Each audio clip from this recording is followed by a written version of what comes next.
Muy buenas, bienvenidos a El Cuestionario. Hoy en una edición un tanto diferente. Hoy no hablaremos ni descubriremos la trayectoria de un personaje importante de la ciudad, no tendremos tampoco esa participación de la calle, pero sí que queríamos que en esta noche especial, porque es la noche del 6 de diciembre, el día de la Constitución, habláramos precisamente de nuestra Carta Magna. Hablar de la Constitución en un programa de televisión no es nada fácil, no creo que tengamos hoy una tarea sencilla, más que nada por no aburrir al personal, pero sí que queríamos desde Radio Televisión Marbella que era importante dedicarle un rato, aunque fuera de tele, no lo hará prácticamente nadie en todo el planeta, pero nosotros queríamos por lo menos, aunque fuera esta hora, dedicársela a la Constitución española. Y para ello pues hemos tirado de amigos de la casa, con un buen criterio, con trayectoria y con conocimientos, y que además también tienen esa vertiente pedagógica que creo que es importante en estas lides. Así que os presento a quienes van a estar hoy con nosotros en esta especie de tertulia, de charla de amigos. Está con nosotros Bárbara Sánchez, periodista. Bienvenida, Bárbara. Muy buenas, ¿qué tal? Hoy también tenemos una tarea complicada, que es hablar de la Constitución sin que sea un pestiño. Siempre es bonito, yo creo que es un tema bastante interesante porque al final realmente la base de todo nuestro Estado de Derecho y de todo el ordenamiento jurídico, y sin embargo creo que se conoce poco.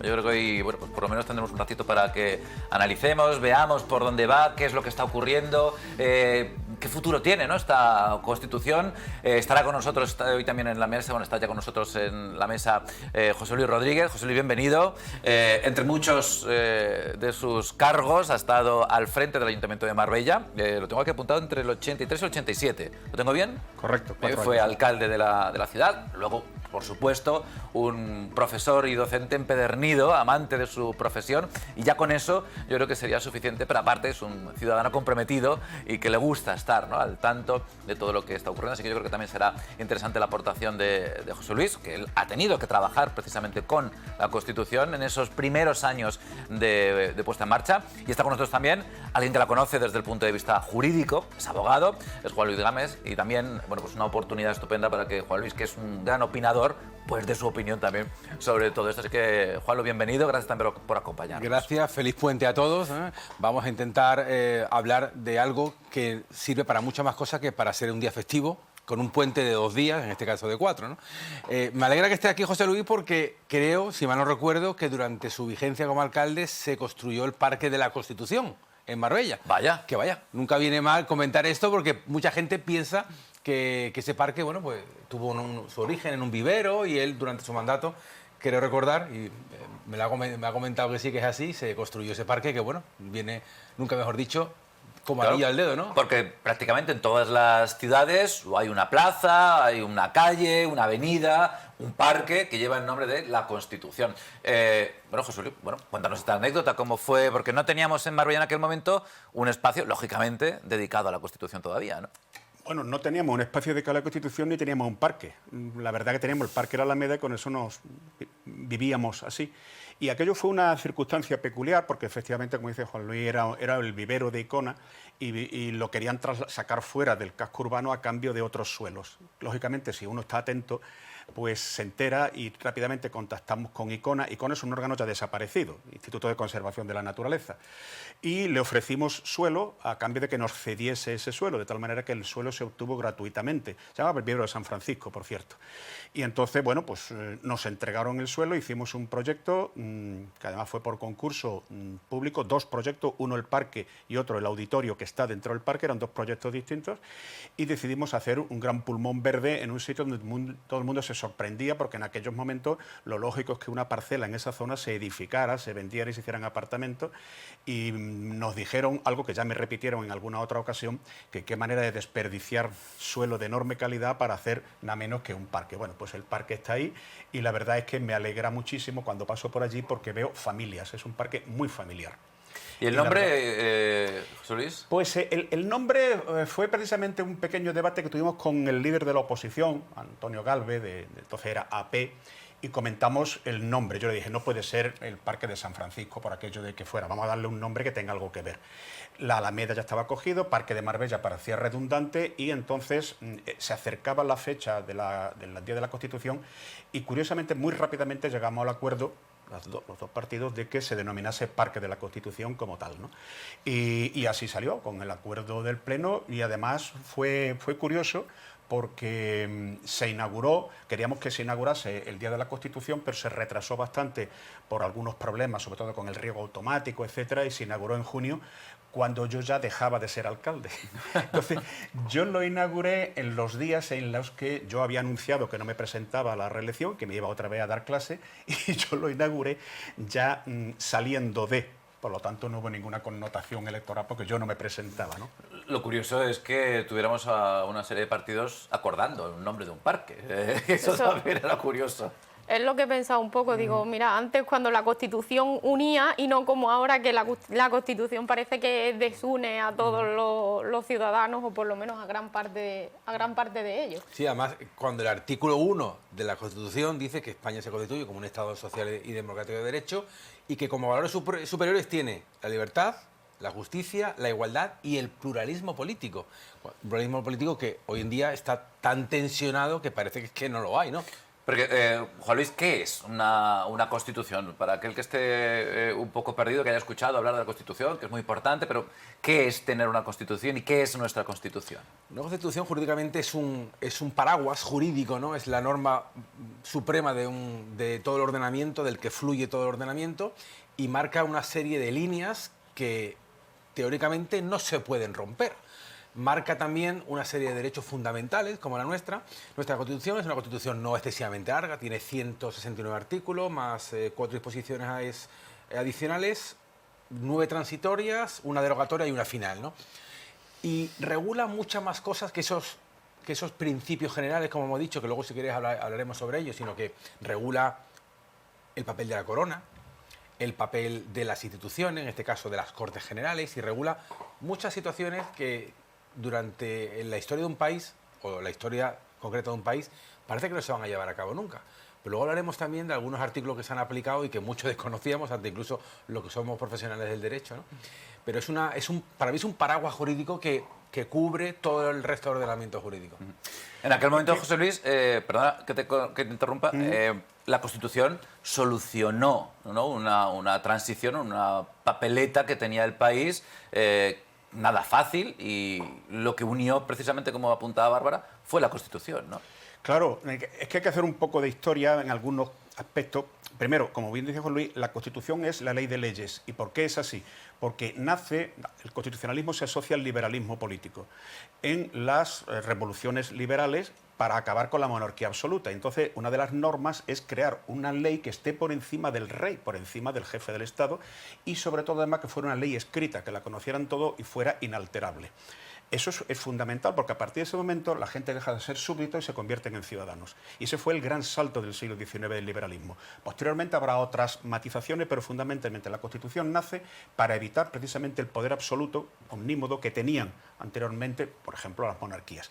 En segundo lugar, lo que tú preguntabas, sirvió para unir, porque nosotros salíamos de una dictadura de 36 años continuados, más 3 de guerra, en donde había, la ley, digamos, era la gran ausente. Y existían los llamados principios fundamentales del movimiento, que eran los del Partido Único, Movimiento Nacional.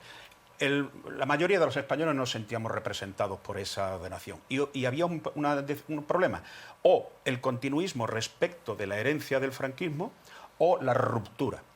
Y entonces, al final, se llegó a un acuerdo, que luego fue una palabra que en aquel momento se usó mucho y hoy está, digamos, no suena bien, que era el consenso.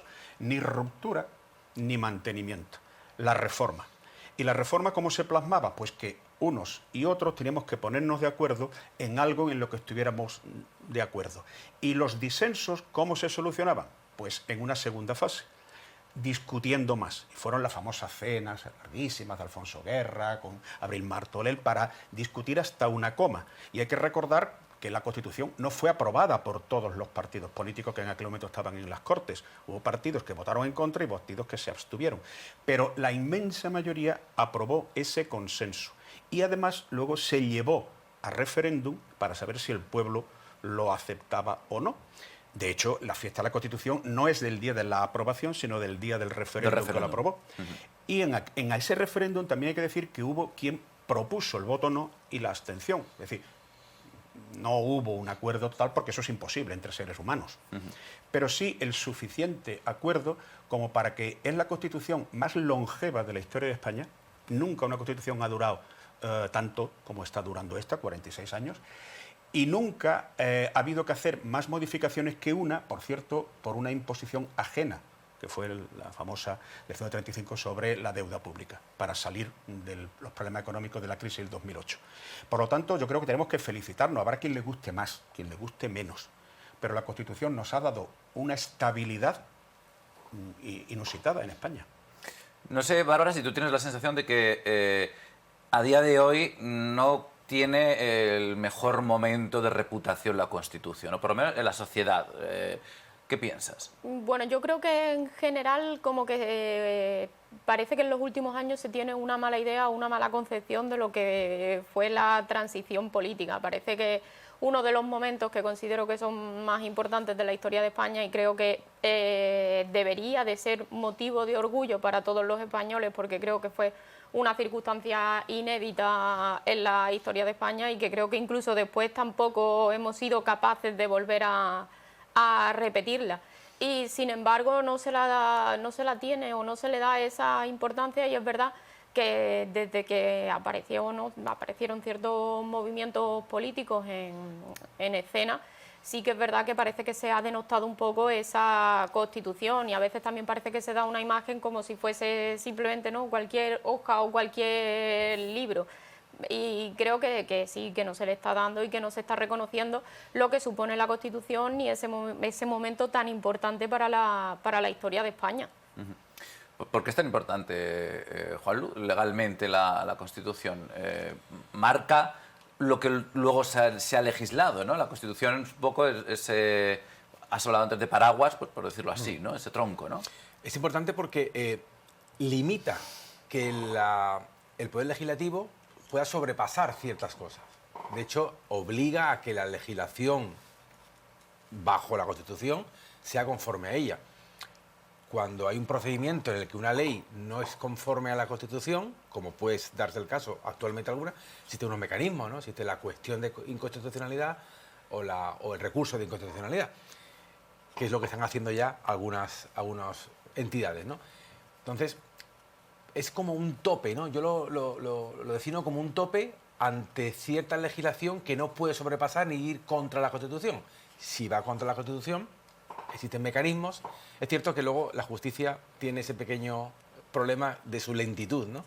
Y que a lo mejor cuando se declare la inconstitucionalidad de una norma, pues a lo mejor ya es tarde, ¿no? Es que yo creo que incluso con el paso de los años, creo que los políticos han aprendido también un poco a estudiar aquellos resquicios que permiten esos límites, y creo que últimamente también, por ejemplo, ese tema de los límites que supone la Constitución, creo que no se están respetando. De hecho, bueno, ya hace años hubo también, ¿no?, con el tema presupuestario que se acostumbró a meterse en la ley de presupuesto otras cuestiones para que obligatoriamente también pasasen y saliesen adelante, o creo que ahora con el tema, por ejemplo, de legislar a base de reales decretos, al final se diluye un poco. O sea que para los políticos es un poco incómoda la Constitución.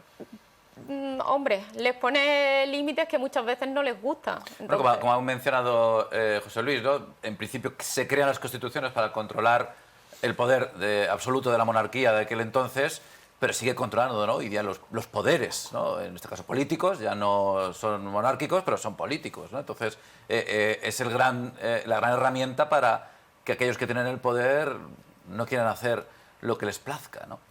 Claro, pero hay que entender también un pequeño matiz. No es lo mismo que una ley limite un poder omnímodo de un monarca absoluto que limite la acción de los representantes del pueblo. Hay que recordar algo fundamental. Los políticos, cuando se habla así, entre comillas, con un cierto desapego, a fin de cuentas son representantes del pueblo. Es decir, representan la voluntad popular. Por tanto, tienen un plus de legitimidad. Siempre las Cortes Generales tendrán un plus de legitimidad respecto de cualquier otro órgano. Porque el Ejecutivo tiene su legitimidad porque se lo han dado las Cortes. Y el judicial, aunque no les guste a algunos jerarcas del Supremo, La legitimidad se la dan las Cortes, no nos olvidemos, aunque sea un poder independiente. No hay más poder popular, no hay más representación que la que otorga el pueblo. Por lo tanto, la Constitución es un marco que puede ser interpretado y que el último garante es el Tribunal Constitucional, que es elegido precisamente por quien tiene la legitimidad del pueblo. Y el Tribunal Constitucional es la última voz. Para casi todo, para algunas cosas está el Tribunal Sí, de pero la al Unión final Europea. el Tribunal Constitucional está bastante politizado y muchas veces es como un poco la pescadilla que se muerde la cola. Pero ¿qué y se al entiende final por politizado? entiendo, Porque pues, lo eligen los representantes del pueblo. lo eligen los representantes del pueblo y, entre otras cuestiones, si no mal me equivoco, no tienen por qué ser juristas. Creo que es el único tribunal que se abre un poco a que pueda ser... Que no sean juristas jueces, no, perdón, que no sean jueces. Son perdón. juristas sí, todos. Sí, sí, juristas, sí. Catedrático de Derecho Constitucional, fiscales o jueces. Punto. No hay por allí ningún periodista ni ningún obrero. Y tienen la legitimidad que le da quien se la tiene que dar. Es decir, que son 4 representados por el Congreso, 4 del Senado, 2 por el Consejo General del Poder Judicial y 2 por el Gobierno. Si miramos el Tribunal Constitucional de Alemania, que se plantea a veces y dicen que lo elijan los jueces. En Alemania no lo eligen los jueces, ninguno. O sea, el Consejo General del Poder Judicial, que tiene la posibilidad de nombrar a gente en España, en Alemania no lo hacen, lo nombran el Bundestag y el Bundesrat. ¿Por qué? Porque parten del supuesto que la legitimidad de todos los poderes emana del pueblo. Lo dice la Constitución. Todos los poderes emanan del pueblo, no de ninguna congregación. Y por lo tanto, para un motivo u otro, el Constitucional refleja la voluntad del pueblo. Pero curiosamente, el legislador en su momento fue sabio, no hace coincidir la elección del Constitucional con las elecciones legislativas, que es un modelo francés y americano, de tal manera que el que está en el poder no es el que elige en ese momento constitucional, salvo que por una carambola extraña coincidiera. Pero hay que recordar que este país ha tenido bloqueada la renovación de representantes del Consejo General del Poder Judicial muchos años por una decisión política, cuando tenían que haber sido renovados en su momento y en su lugar. Y la Constitución, curiosamente, eso, por ejemplo, no lo contempla. ¿Por qué? Porque los constitucionalistas, no digo ya los 7 padres, por cierto, hoy se ha hecho un acto muy interesante. Siempre hablamos de los padres de la Constitución, los 7. Y hoy se le ha hecho honor a las 27 diputadas que fueron las madres de la Constitución, las 27 primeras diputadas que estuvieron en esa legislatura y aprobaron la Constitución. Se nos olvida que, en fin, la Constitución también es de hombres y mujeres. Y entonces el que creó la Constitución, los padres, no pensaron que se pudiera dar esa situación. Entonces la Constitución es perfectible, porque no tiene herramientas, por ejemplo, para salir de ese problema. Si se bloquea la renovación de un órgano, el que sea, la Constitución no dice nada al respecto. Claro, porque supongo, Juan Luis, como hemos dicho, que es un marco genérico, ¿no? Claro, cuando se plantean circunstancias concretas, ahí la Constitución no es la solución para todo, claro. Pero, por ejemplo, Bárbara ha mencionado los decretos ley. El artículo 86 de la Constitución establece que el decreto ley se usará para casos de extraordinaria y urgente necesidad.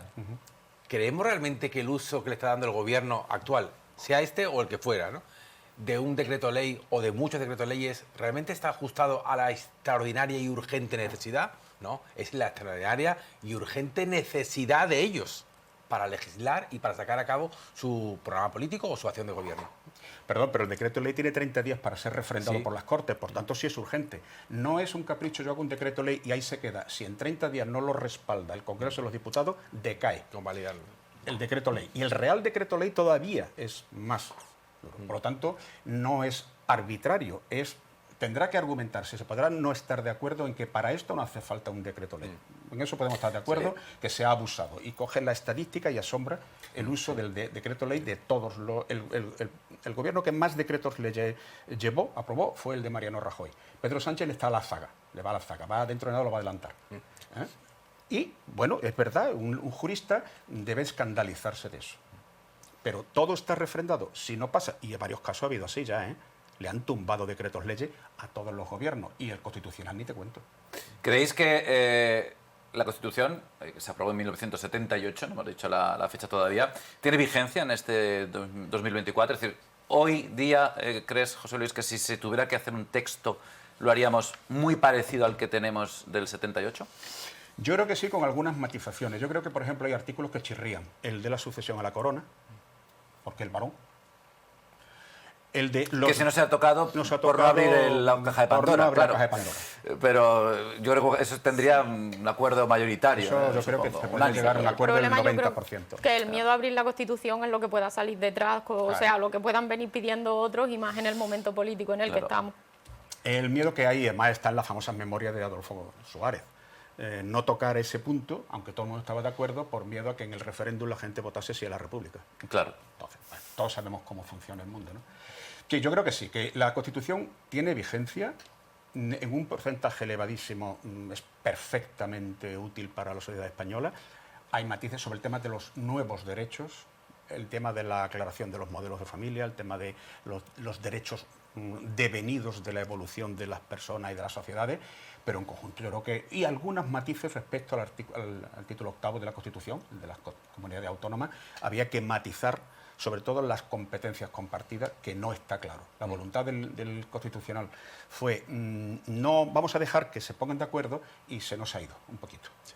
Las competencias exclusivas son las que son, y las compartidas, pues a lo mejor habría que releer un poquito ese apartado, para dejar claro quién es cada cosa. Sí, perfilar, porque legislar es establecer negro sobre blanco lo que hay que hacer en cada momento. Y como dice José Luis, en estos momentos lo estamos viviendo, ¿no?, con la tragedia de la Dana, ¿no?, y esa lucha administración central autonómica, tuviste que hacerlo tú, no te toca a ti, es competencia tuya. Hay que dejar muy clara, cuando son distribuciones competenciales, hay que dejar las cosas muy claritas. Yo lo hablaba de un cliente, digo, mira, el testamento es una carta que tú dejas para que los que te vienen detrás hagan lo que tú quieres que se haga. Por lo tanto, el testamento tiene que quedar muy clarito establecido. ¿Qué pasa con el poder legislativo hoy en día? Que es que hay una falta de déficit de redacción y de aclaración que a veces suponen luego problemas. Sí, porque en cuanto al texto, es un texto relativamente sencillo, ¿no?, el de la Constitución. O sea, lo puede entender prácticamente todo el mundo con un mínimo de formación. No es tan engorroso como otros textos legales. Y quizá, pues eso, a lo mejor muchas veces desde el punto de vista jurídico, ¿no?, notáis o os hace falta un poco más de redacción, ¿no?, que deja las cosas más claras, ¿no? Pero sí que es un texto bastante sencillo. Que luego la técnica legislativa no es lo mismo en una Constitución, que es un marco, que en una normativa sectorial donde tienes que afinar mucho y establecer una redacción complicada, porque va a legislar sobre las minas, ¿no? Complicado, ¿no? Hombre, es que también uno de los motivos de esa forma de legislar un poco sencilla es que también alcanzase al final el acuerdo y no entrar en muchos detalles en aquel momento, porque al final el entrar en detalles podía generar más controversia. José Luis, ¿cómo era la España sin Constitución? Pues mira, era una España... Que esto para los jóvenes que a lo mejor nos puedan ver, ¿cómo era? Yo una de las charlas que les daba a los jóvenes cuando les explicaba es decir, si vosotros vivierais en 1965, pues posiblemente a lo mejor no estaríais juntos chicos y chicas en la educación. Las chicas no podríais viajar al extranjero, no tendríais pasaporte si no lo permitía vuestro padre o vuestro marido, no podíais abrir una cuenta corriente sin permiso de vuestro padre o de vuestro marido según la edad que tuvierais, no votaríais y si votabais no servía absolutamente para nada. Y en todo momento vosotros seríais súbditos y no ciudadanos. Y además tendríais permanentemente la sensación de que vivíais en un país... Por ejemplo, una de las cosas que yo le llamaba, donde no había color, no digo porque no hubiera televisión en color, sino porque no había color. Era un país gris absolutamente para todo, donde yo recuerdo que mi primer pasaporte decía solo válido para Portugal. Yo solamente podía salir a Portugal. Menos mal que iba a Portugal, si no, no me sirve de nada. Luego ya lo ampliaron y tal. Y la verdad es que es muy difícil de explicar, y eso es una tarea que tenemos, los educadores, pero todo el mundo, explicar a las nuevas generaciones, las generaciones del TikTok y de Instagram, que lo que tienen, alguien se los ganó para ellos, no les llovió del cielo. Alguien hizo ese trabajo, sus padres, sus abuelos, y que tienen que intentar no perder lo que han ganado, porque se notan movimientos reaccionarios, sobre todo con los derechos de las mujeres, que se intenta dar una marcha atrás, por ejemplo, con respecto a esto, que es muy preocupante. A mí me preocupa mucho esa tentación simplista de resucitar una especie de machismo, no ya sociológico, sino incluso legal. Porque parece que los derechos no se pueden perder. Es algo que quizá a lo mejor la juventud, o los que no hemos, tampoco he vivido esa España gris de la que hablas, sí que es cierto, bueno, pues que uno luego con los años pues se documenta, lee, estudia, escucha a gente que sí lo ha vivido y bueno, pues con todo eso pues vas entendiendo más o menos cómo era la España de aquel entonces, pero algo importante que hay que decir, que incluso algo tan potente como la Constitución se podría perder, ¿no, Juan Luis? En un momento dado... no sé cómo, pero podríamos perder la Constitución, ¿no? 23F de 1981. Hombre, vamos a ver, hablando con la Constitución a la mano, incluso hasta el procedimiento de reforma es complejo, ¿no? Es muy complicado, ¿no? Se precisa una mayoría cualificada de 3/5, hay que hacer una comisión, luego un referéndum, ¿no? Que se puede perder, como toda la vida, ¿no? Todo se puede perder, ¿no? Pero hombre, yo lo veo complicado, ¿no? Lo veo muy complicado. Por ejemplo, supongo que para estar dentro de la Unión Europea es imprescindible, ¿no? Sí, un marco jurídico como una Constitución. Supongo que todos los países, intuyo, por lo menos de la Unión Europea, todos tienen una Constitución y supongo que serán más o menos similares, ¿no? Las Constituciones, ¿no? Tiene que tener unos mínimos, los mínimos de los principios fundamentales de Europa, del Convenio de Europa. Todos. Por eso Hungría está a un pelo de que le suspendan derechos y cosas por el estilo y por eso se han bloqueado propuestas de entrar, como por ejemplo la de Turquía, la de Georgia, etcétera, etcétera, porque no cumplen los parámetros mínimos democráticos de Europa. Bueno, España le costó entrar en la Unión Europea. Es decir, nosotros solicitamos la entrada en la Unión Europea en 1967, lógicamente por razones obvias nos fue denegado, pero ya con las primeras elecciones democráticas en el 77 nos rechazaron porque no teníamos ese paraguas. Y hubo que esperar, pues las constituciones del 78, entramos en el 73, pues bueno, pues tuvimos que esperar 5 años, casi 6, para poder entrar, porque teníamos que no solamente tener una constitución, sino un entorno jurídico que fuera asimilable a los valores europeos. En Europa es el club, no digo más exclusivo, pero de luego de los de mayor solvencia democrática del mundo. Os voy a preguntar a los tres que me digáis, pero como seguro que Juan Luis lo tiene más fresco, empiezo por él. ¿Cuál crees que es el artículo o los artículos más importantes para ti? Los clave de la Constitución. Clave el 14, la igualdad, ¿no? Todo el mundo lo dice. Pero luego yo, por más que leo el artículo 14 y lo pongo en contraprestación con el artículo 56, que ahora vamos a decir que es, pues te lleva a pensar, ¿no? El artículo 14 dice que todos los españoles somos iguales ante la ley, sin que haya discriminación de raza, nacimiento, tal. Todos los españoles. Pero luego el artículo 56 regula la inviolabilidad y la inmunidad del jefe de Estado. Con lo cual te llega a pensar, y de hecho además el artículo 56.3 dice la persona del rey es inviolable y no está sujeta a responsabilidad.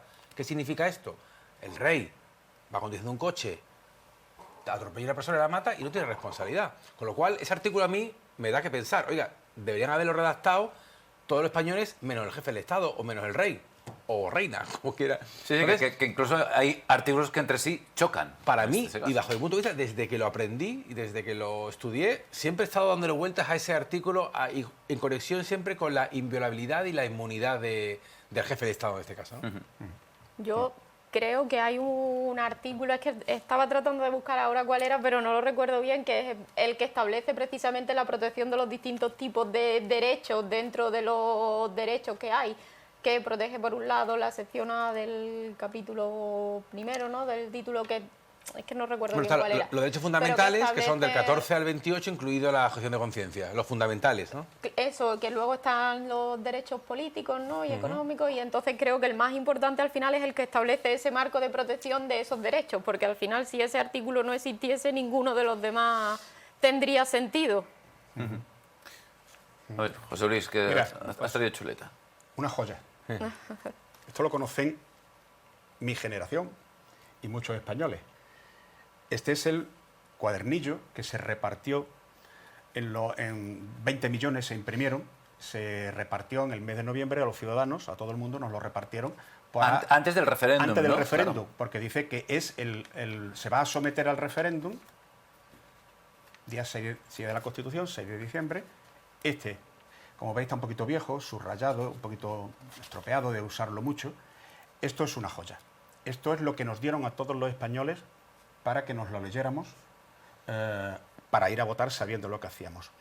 De aquí, la verdad es que yo estoy de acuerdo con ellos dos, tanto el capítulo de los derechos fundamentales como El artículo 14 me parece fundamental por mi profesión, el artículo 27, el de derecho a la enseñanza y a la educación, me parece fundamental. El artículo 1 y el artículo 2 me parece que son, digamos, la base de todo el ordenamiento jurídico, tienen un peso extraordinario, y yo no soy especialmente entusiasta con el título 8º de la Constitución, el de las comunidades autónomas. Creo que era necesario, que en aquel momento hubo que hacer frente a un serio problema político, que no podemos imaginarnos cómo estaba el ambiente. Por cierto, el artículo sobre la inviolabilidad del rey nace precisamente, hay que ponerse en aquel momento, cualquiera le chistaba al rey. Claro. Porque teníamos el ejército detrás, etcétera, etcétera. Es decir, esa es una concesión que hoy día seguramente, como tú bien dices, hubiera sido pulida. Es decir, sería inviolable cuando es un acto político, no cuando es un acto como ciudadano. Pero en fin, después de lo que hemos visto del rey, más vale que nos lo pensemos tranquilamente. Pero yo creo que la Constitución española es, bueno, se ha usado, sobre todo en algunos sitios, sabemos que fue utilizada por el prestigio que dio, el cómo se aprobó, no porque la técnica jurídica fuese mejor o peor. Por cierto, hay que decir que en la elaboración de la Constitución ninguno de los 7 padres era juez. Eran catedráticos de Derecho Constitucional, abogados, pero ninguno era juez. Es decir, los jueces no se autorregularon a sí mismos cuando se dice que sean el gobierno de los jueces. Los jueces no son gobierno. Los gobiernos son los representantes del pueblo y los 7 La padres... Constitución es una ley para el pueblo. Exactamente. Bueno, pues vamos a hacer una pequeñísima pausa y a la vuelta, por supuesto, seguimos charlando sobre la Constitución y vamos a hablar un poquito también sobre cómo divulgar la Constitución, cómo intentar que todos sepamos un poco más sobre la Constitución, y al final eso significaría que todos estaríamos un poquito más unidos. Pero vamos a hablar de todo eso justo después de estos consejos.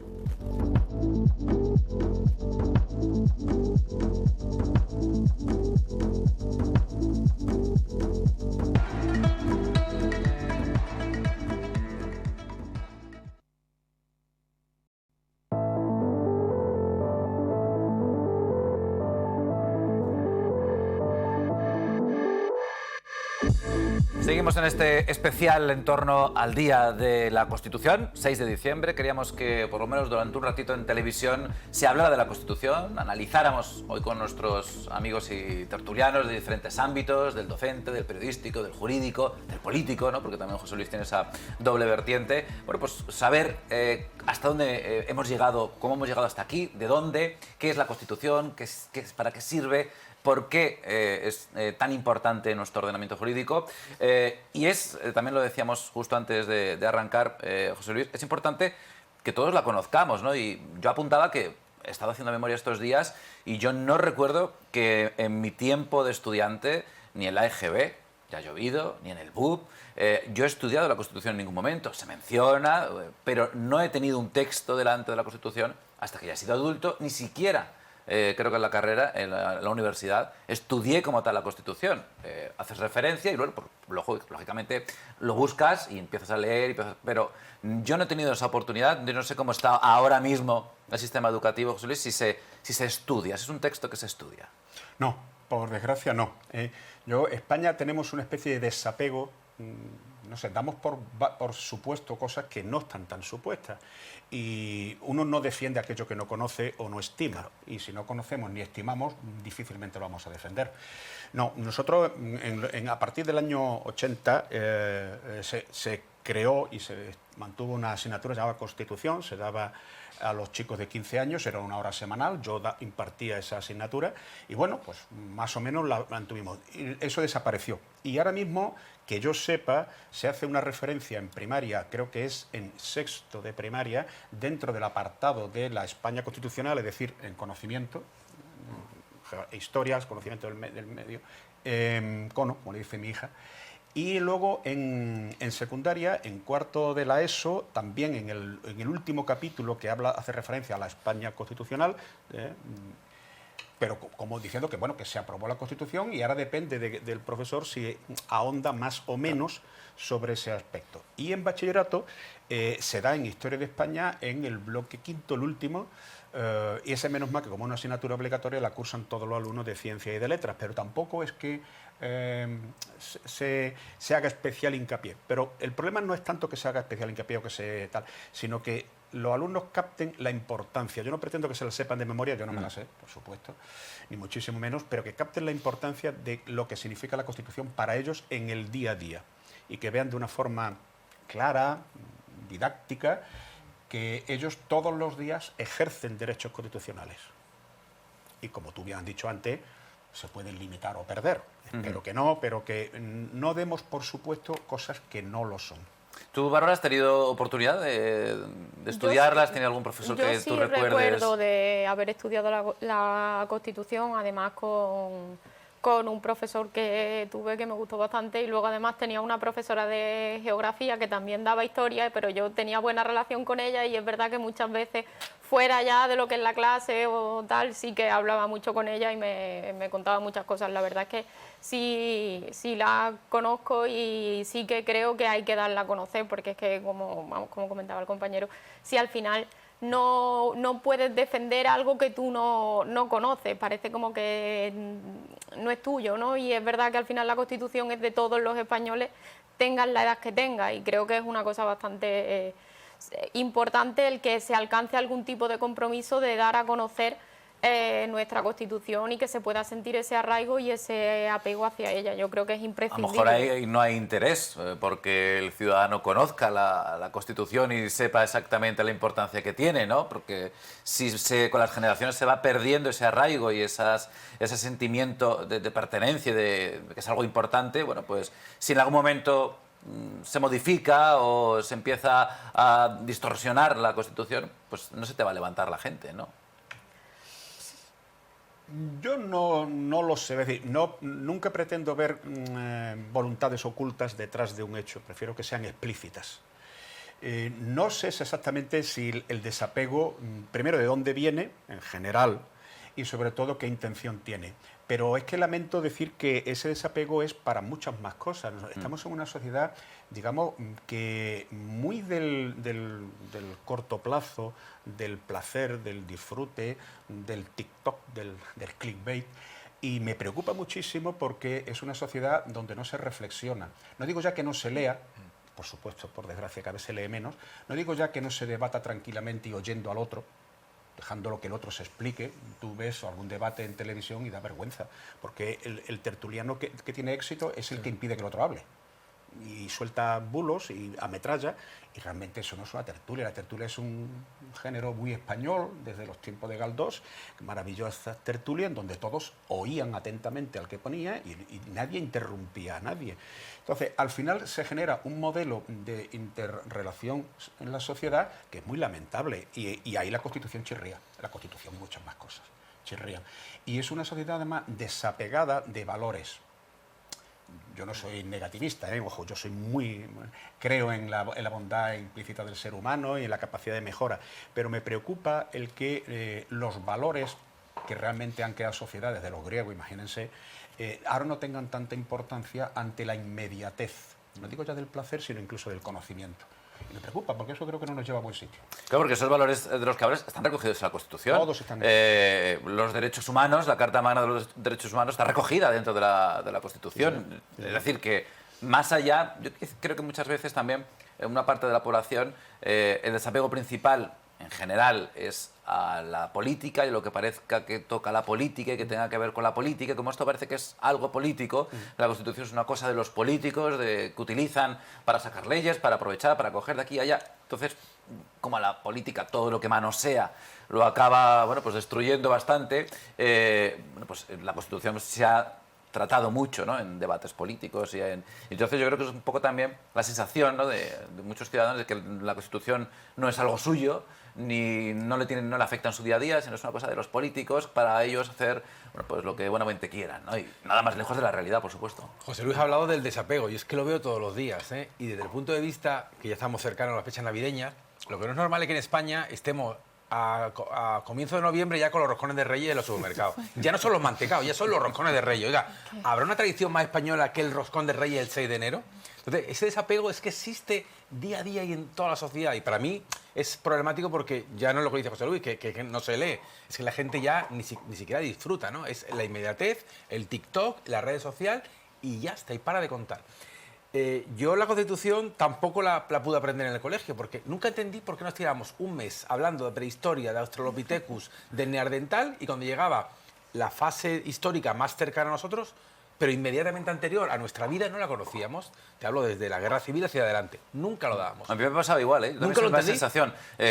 Muchos reyes católicos, mucho aquella época, que bien, está muy bien, muy interesante.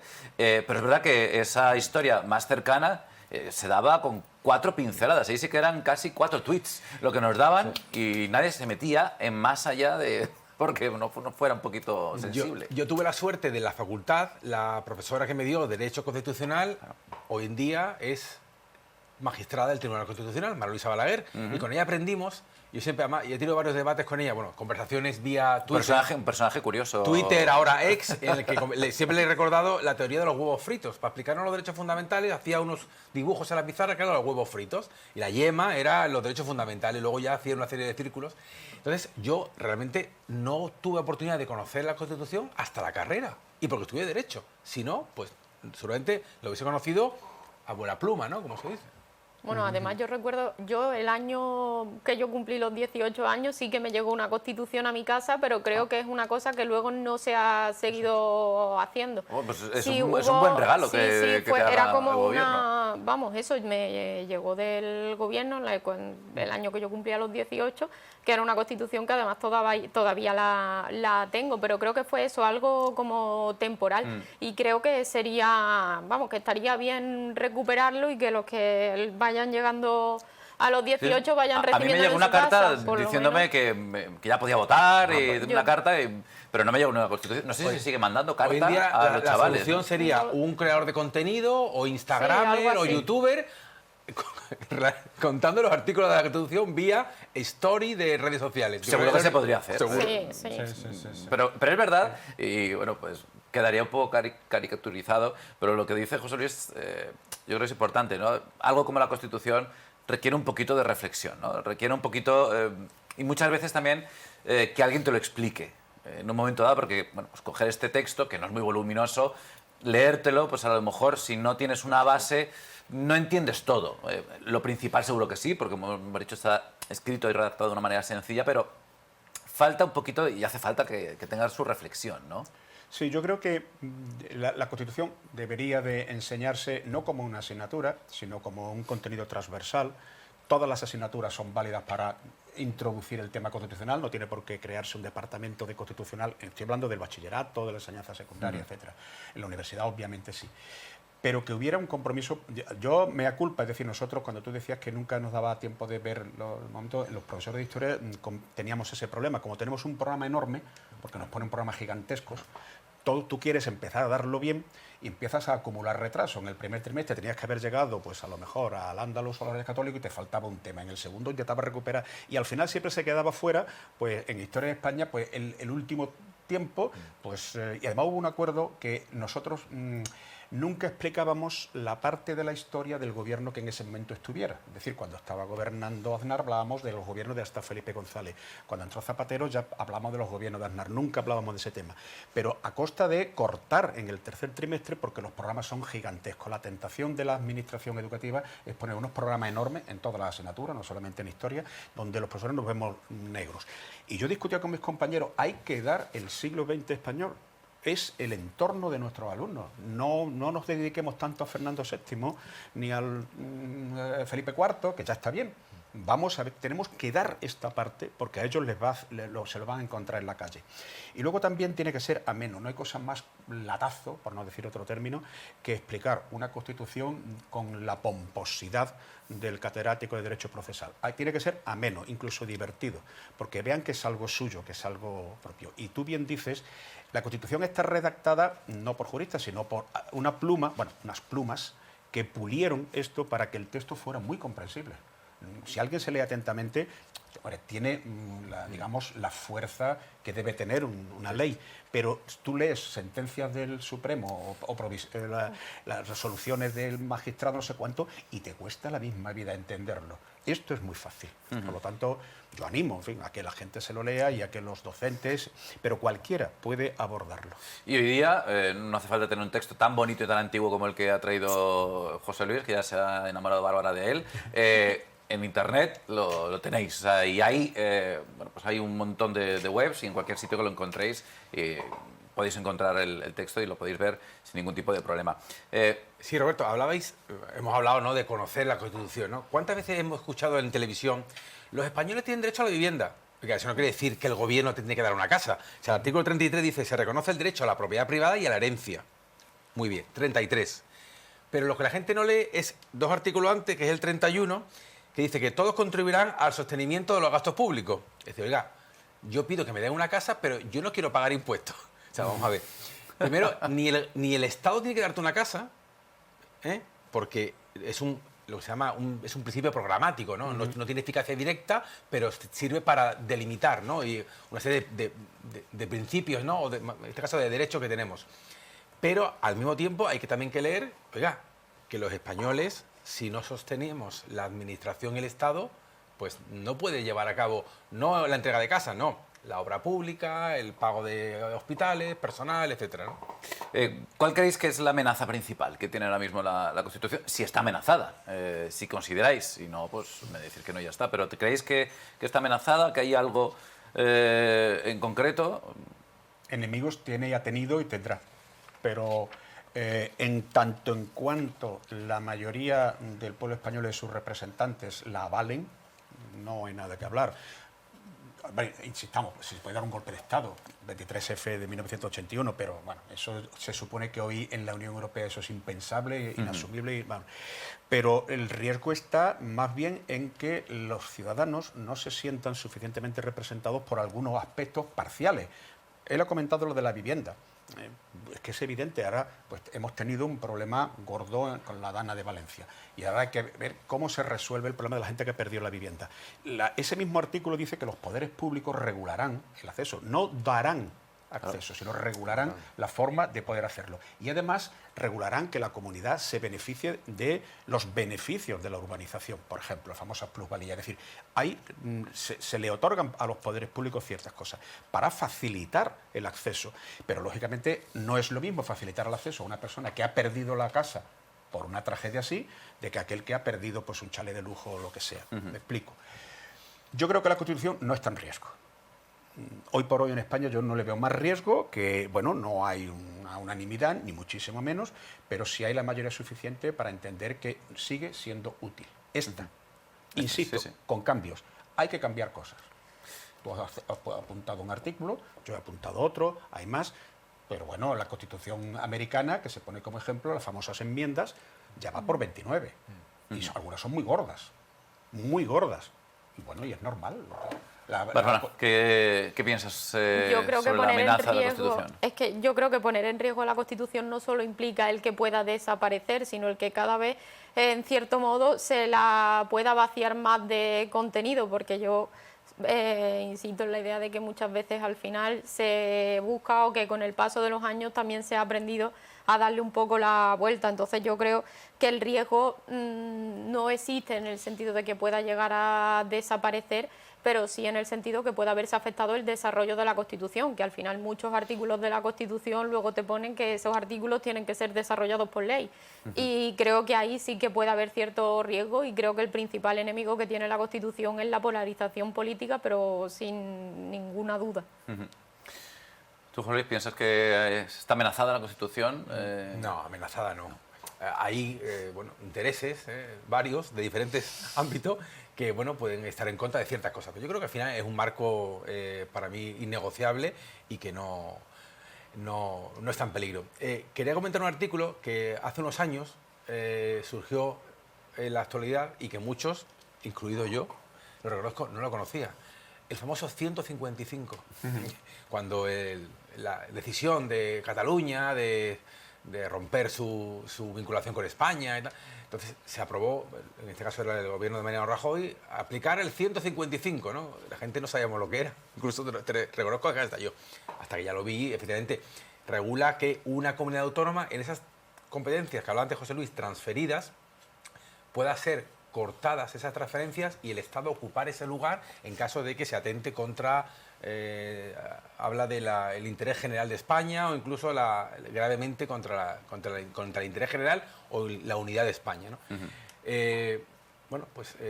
¿Habrán otras actuaciones de aplicación del 155? Pues Se ha hablado, ¿no?, recientemente con lo de la Dana, también hubo quien reclamó, pero por lo que comentas, no sé el texto, no se podría, ¿no?, porque no era, las circunstancias no eran para poder activar, ¿no?, el 155. ¿no? Yo sí, vamos, sí me gustaría hacerle una pregunta a los dos, porque creo que los dos han dicho como de una forma muy vehemente que no creen que exista riesgo para la Constitución. Entonces yo les pregunto, si no existe riesgo para la Constitución, ¿por qué no queremos o por qué no nos atrevemos a reformarla?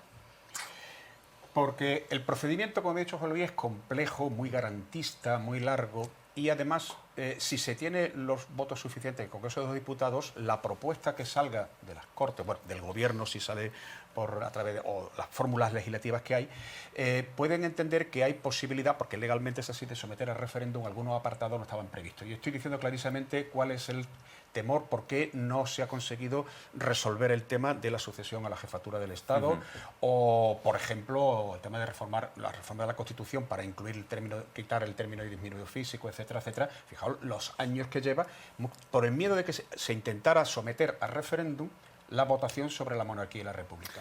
¿Qué se está haciendo? Perdón.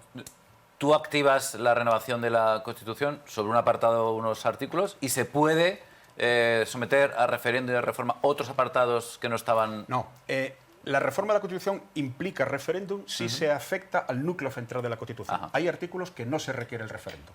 Ya ha habido una modificación de la Constitución, el artículo que regula y que obliga a priorizar el pago de la deuda pública para poder tener acceso a los fondos de rescate de la Unión Europea después de la crisis de 2008. Es decir, ya hemos modificado la Constitución. Creo que además también con el 24 horas. sufragio de los OTAN. extranjeros, ¿no? Eso. Ay, perdón. Entonces, bueno, Sí.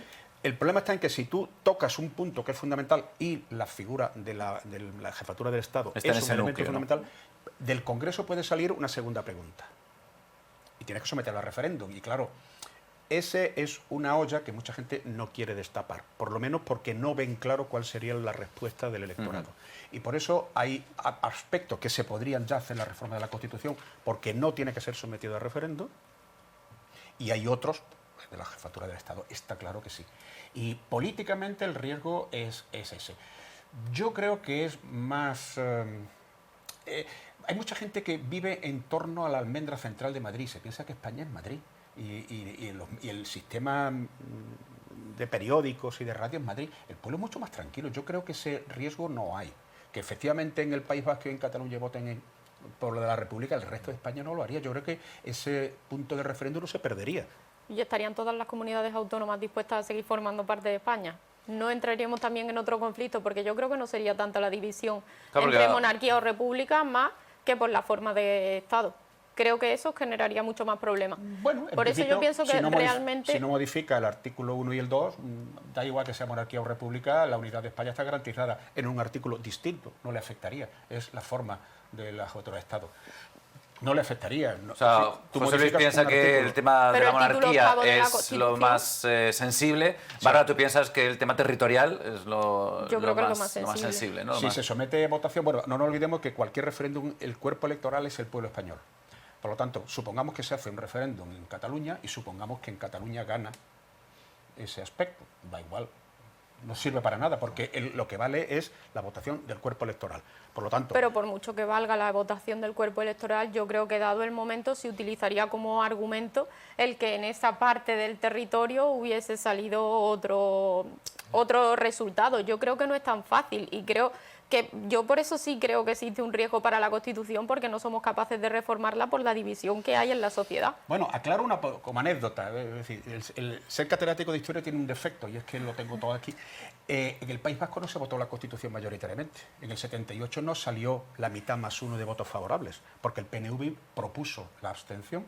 Por lo tanto, hay una comunidad autónoma que no votó la Constitución y no se han salido, ni se han marchado, ni parece que haya riesgo de que se marche. Es decir, ya ha habido una Constitución que no aprobó la Constitución del 78. Una comunidad, perdón. Es decir, no pasa nada. Creo que el momento político es distinto. ¿Tú Entre crees, otras Bárbara, que cosas, creo- hay más polarización ahora que en el 78? Creo que hay menos ganas, creo yo, o menos interés porque haya consenso. Creo que en aquel momento la gente estaba mucho más concienciada de que era necesario ese cambio de régimen y que había mucha más voluntad de salir adelante y de que España fuese un país democrático. Creo que eso lo unía a todo, o sea que sí que acaparaba todo lo demás. Sin embargo, hoy día damos tan por sentada la democracia que sí creo que se pondrían otros intereses por encima. La Constitución salió adelante por lo mismo que no se modificará ahora, porque los dos partidos mayoritarios, los dos partidos que se llaman de Estado, entonces la UCD y el PSOE, la apoyaron.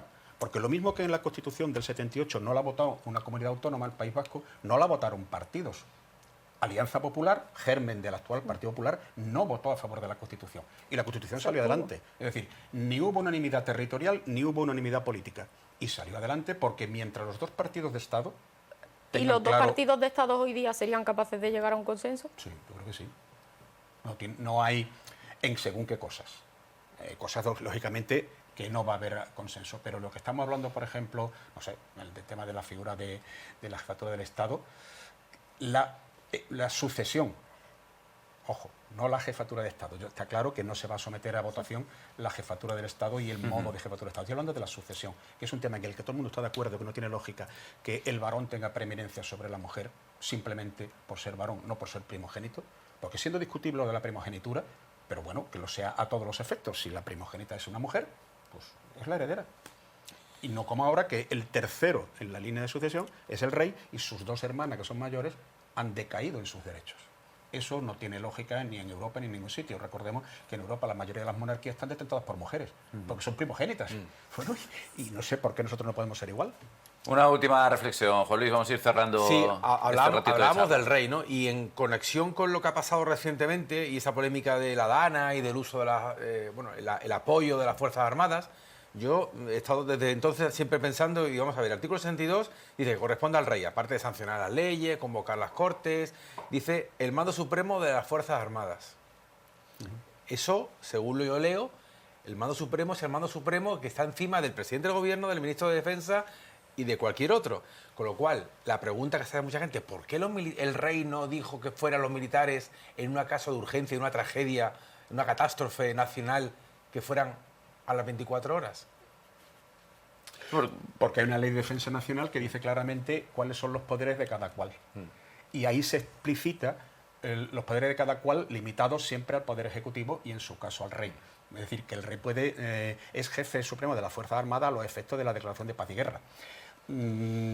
Para mandar a la UME a quitar barro bastaba con que la comunidad autónoma lo hubiera pedido y inmediatamente no hacía falta ni consultar al gobierno. El teniente general de la UME tiene potestad para mandar a su tropa si se lo reclama el que tiene el poder político, en este caso es el presidente de la comunidad.